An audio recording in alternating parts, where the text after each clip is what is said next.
Welcome to the Journey to Esquire, the podcast alumni updates. I am your host, Abigail D.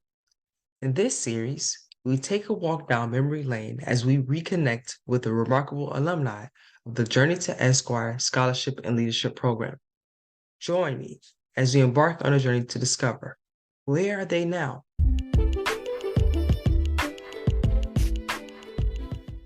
Amidst all the challenges and uncertainties, a group of determined individuals stepped into the Journey to Esquire Scholarship and Leadership Program, ready to seize their dreams of becoming legal professionals. Fast forward today, and it's time to catch up, to witness their journeys, celebrate their achievements, and gain insights into the valuable lessons they carry forward from the program.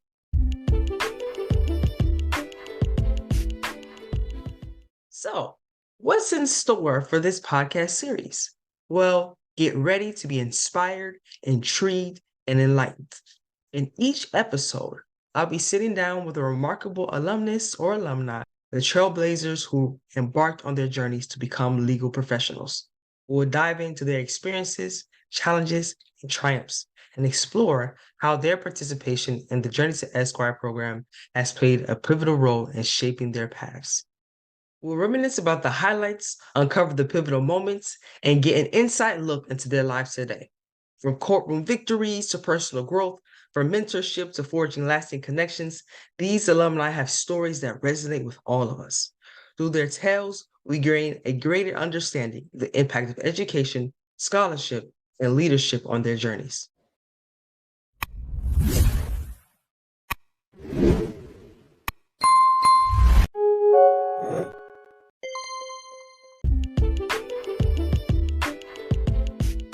Hello, everyone. Welcome to the Journey to Esquire podcast. Today, we are going forth on our series of talking to different postgraduates from the Journey to Esquire program.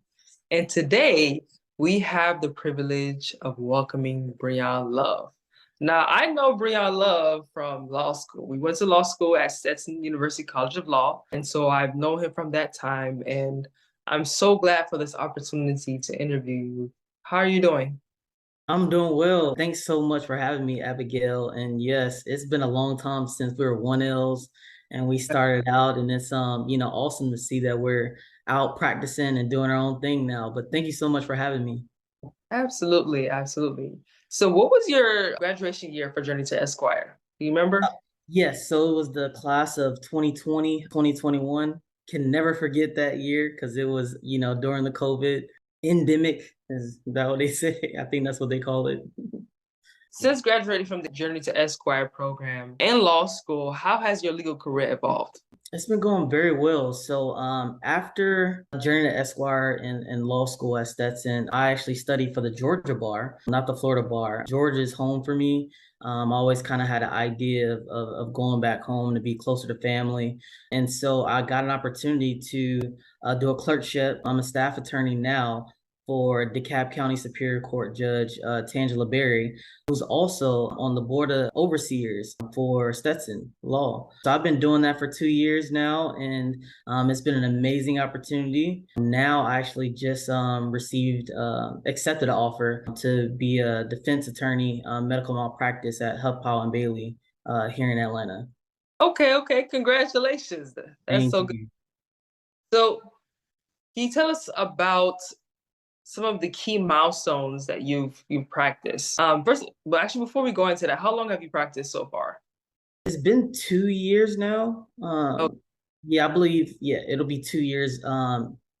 November will be 2 years now. And the challenges for me is I wouldn't per se say that I'm practicing. I'm still, I'm a staff attorney, so I'm actually kind of behind the scenes.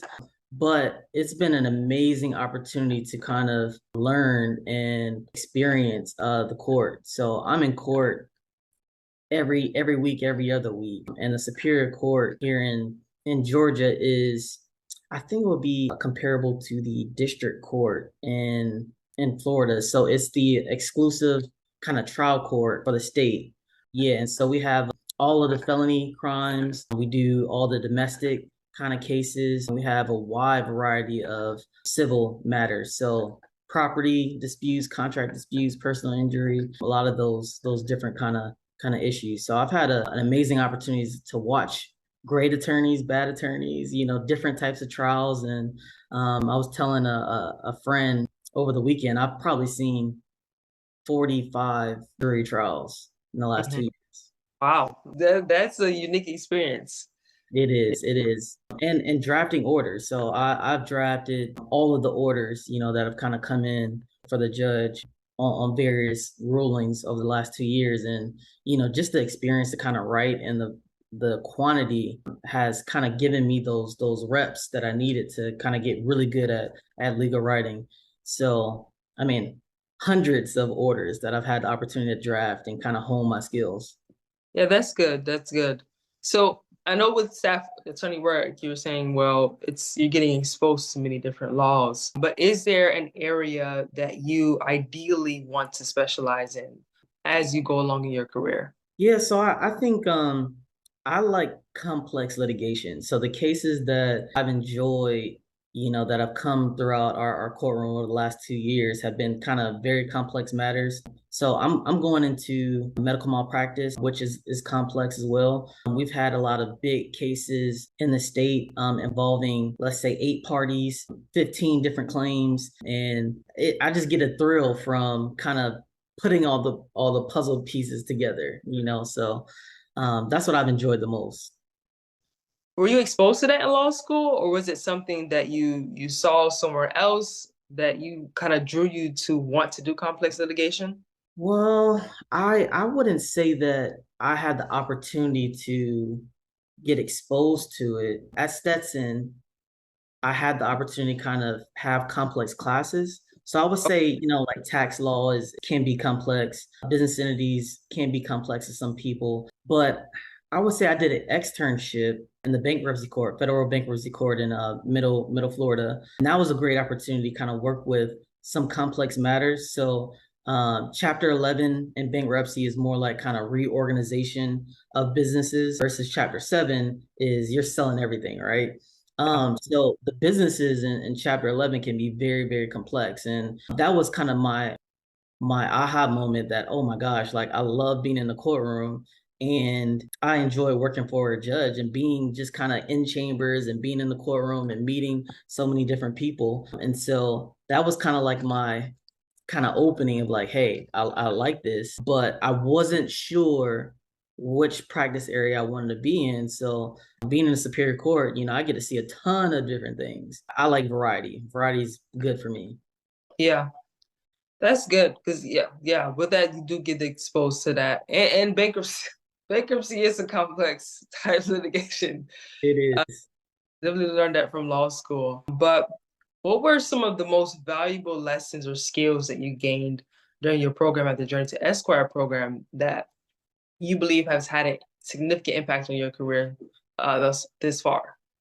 Yeah, I think number one, I think the timing of Journey to Esquire was very important to me because it was in a time where we were all kind of isolated. We hadn't kind of been going out, going to classes. And this program kind of allowed me to kind of be around, people, like-minded people that are going through the same challenges, but also it kind of almost was like a highlight during this time where we're kind of isolated, right? So I enjoy those Saturday mornings, kind of hop on the modules with everyone. So that was number one.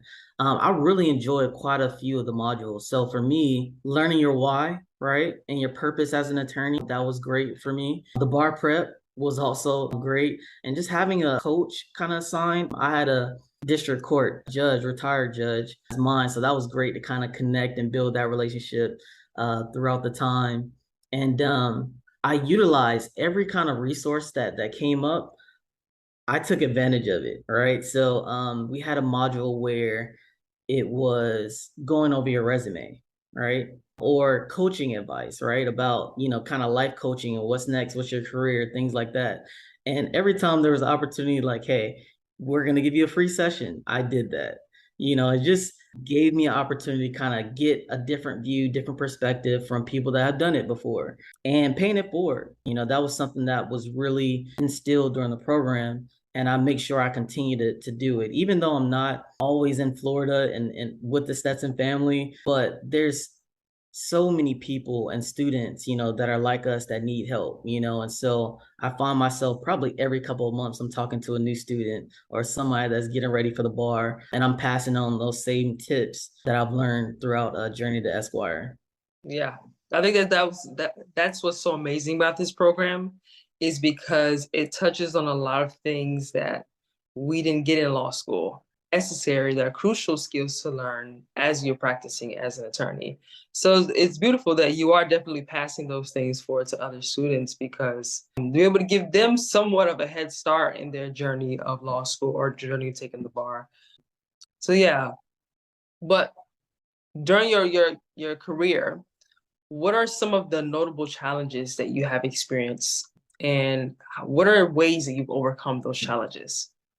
Well, I think my first week as a staff attorney, the first day we had murder trial, very high profile case. And imagine this is your second day working, and there's some emotions that kind of come out of the blue, and there's an issue that needs research right then. And it's not, you have time to kind of research it and we're taking a recess. Like, no, this is on the spot research while everybody's in court and everyone's, the judge is looking at the staff attorney like, can you research that for me? Hold on, he's gonna get an answer for you. And I just imagine, oh my gosh, I was sweating like, oh my gosh, I gotta find this.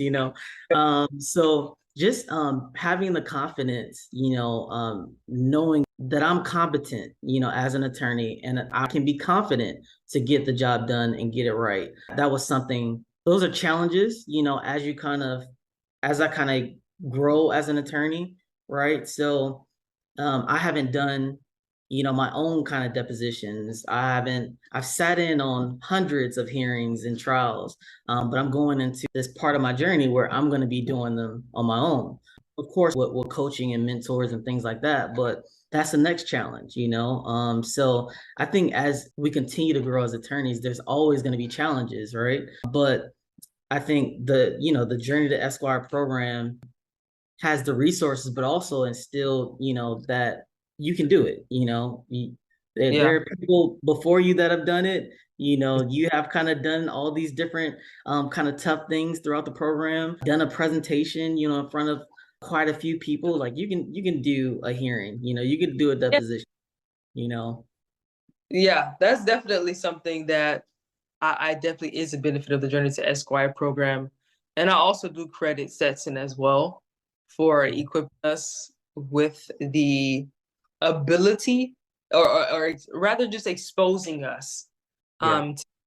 to even if we haven't, done it even one time in our career, like the first time we have that level of confidence of being able to do certain things because of the way we were taught in law school. Because even now, I've never done a deposition as well. I'm actually getting ready to do one tomorrow. But Awesome.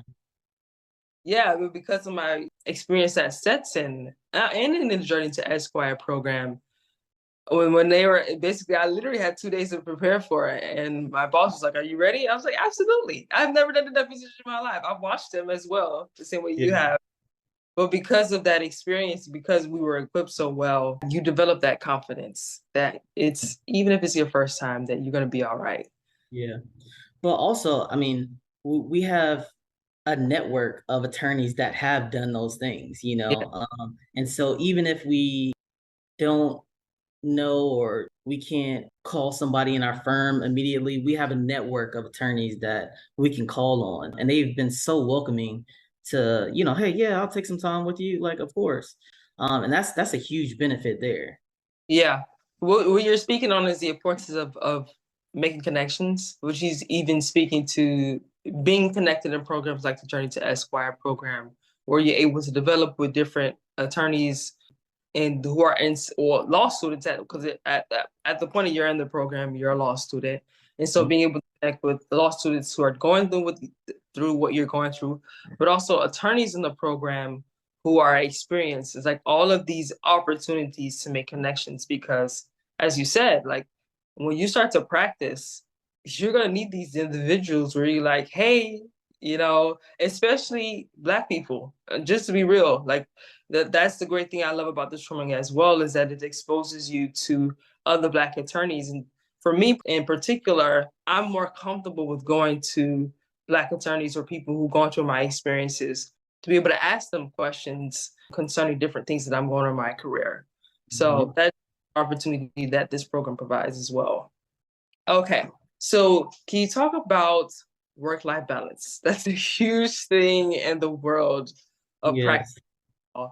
How have you maintained work-life balance, if you have maintained it? Uh, I have. I think our first kind of test with work-life balance is probably bar prep summer. You have to be able to kind of get the job done, do your study time, but it's a lesson of you still have to kind of do your regular things, right? Like you got to work out. You got to go to the movies if that's your thing. The majority of the balance is work, right? Because you're studying for a career to get it done. But I think it's the way that I do is of course work, you gotta work, we gotta survive. But it's a mentality as well. Like I tell my own mom, hey, we work to live, not live to work. You know, yeah, we work to kind of get money to kind of enjoy our life, right? So whether it's making sure you're planning those vacations, taking a week twice a year to go travel, enjoy your family, enjoy your friends, and don't be afraid to take those vacation days. I think it's important. Or there's a wedding for your friends, you got to yeah, be there and put it on the calendar in advance. And I think a lot of older kind of generation, there's a sense of pride about never missing a day of work, right? Or I have perfect attendance, I've never taken a vacation day. And it's like, no, no, no, no, no. These are benefits that you earn these vacation days. And so in order for you to be the best for anyone, you have to pour into yourself. yeah, And so I work out in the morning, because I believe in paying yourself first. So I work out, wake up early, 6 a.m., go to the gym, and then I go to work. But also my judge is, she has three younger kids. Actually, one's in college, a sophomore, one is going to college, and she has a middle schooler. And so she does great with work-life balance, making sure all our kids are taken care of, and she's at the events. And so I kind of learned that as well, the importance of family, showing up for your family. And I've seen kind of some attorneys kind of in my network, they make sure they go to their kids' events, or they make sure, if they're married, they're going to their wife events, or they're answering their phone for their wife when she calls. But it's important to just remember what you're doing it for, right? Like, we work hard, but a lot of us are working hard, to provide for our families, and to create a better life for ourselves. So we have to enjoy it, and I try to make sure I do. yeah, yeah. As you said, like it's you have to prioritize it because Mm-hmm. you're in a field where you can easily become a slave to your work. Uh, Mm-hmm. Indirectly shut out family, shut out friends. And so even in the field that I'm in, knowing that I can easily become enslaved to my work, I set boundaries. You have to literally choose for yourself and go, okay, after this point of time, unless it's emergency, we're not working. That's literally what I do at this set point of time. And I'm a new attorney and I'm a new associate where, some people have this perception that new associates are supposed to be in the office to 8 o'clock at night and from 9 o'clock in the morning to 8 o'clock at night. And I'm just like, I'm not doing Yeah, that. yeah, yeah. And I'm I not doing think tangible things though is like I don't take work home. Yeah. If I need to work, like I will do it, at the office. But Mhm. I don't do work at home. That's number one. Number two, I always like put things in my calendar for friends, family. Like I put it in my calendar so I can remember. And I try to make sure I show up. That's so important. And yeah, I think that's it. Yeah. Those are some good tangible things. Yeah, and that's exactly what helps you to create boundaries and prioritize. So, what are some of in terms of advice, for those that are coming into the Journey to Esquire program for the first time, what advice would you give them about navigating the program? Well, I think number one, go to every module because you don't want to miss out on things. That's important. And I would just network as much as possible. There's some amazing board members, some great alumni. So if you're interested in some type of practice area, or you just have questions, let's say about bar prep, or where you want to take the bar exam, things like that, don't be afraid to ask and find because the director Jocelyn, she does an amazing job just making sure all of the students get whatever they need. So you can find someone that can help. So I That- would utilize the network. That's good. Okay, as we wrap this up, do you have any final things you want to say? Any quotes you want to say before we wrap up this episode? Well, I like to thank the Journey to Esquire program. I mean, it was in a time that I needed the support and I needed the assistance, with kind of getting through the bar prep summer and just getting those extra little tools that kind of helped me. It meant the world to me, and I wouldn't be in this place now if it wasn't for, Journey to Esquire kind of helping me and being kind of putting a battery in my pack, in the back, when I needed it most.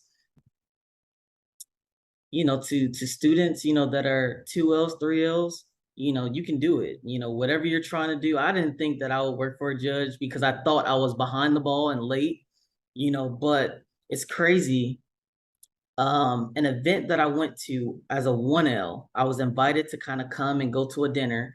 Judge Barrie sat at my table and I Mm. talked to her and we had a long conversation, and she remembered that conversations 2 years later when I was wanting to kind of move to Atlanta. So you never know who's going to be able to assist you in the future. So keep your options open, talk to people, open your mouth, and introduce yourself. And if there's events that kind of come up, say yes. Mm. Don't be the no. Say yes, you'll be there, and just show up. And you never know how that can bless you in the future. And for those studying for the bar, if you do 3,500 MBE practice questions, you will pass. I promise you. That's my tidbit. Well, thank you so much for coming. We appreciate taking the time to talk about your experiences and give advice to the students and those coming to the program. Thank you so much. Yes, thank you, Abigail, and good luck at this deposition tomorrow. You're gonna kill it. Thank you. This is Journey to Esquire, the podcast alumni updates. I'm Abigail Dean, and remember, the journey continues and success is just around the corner.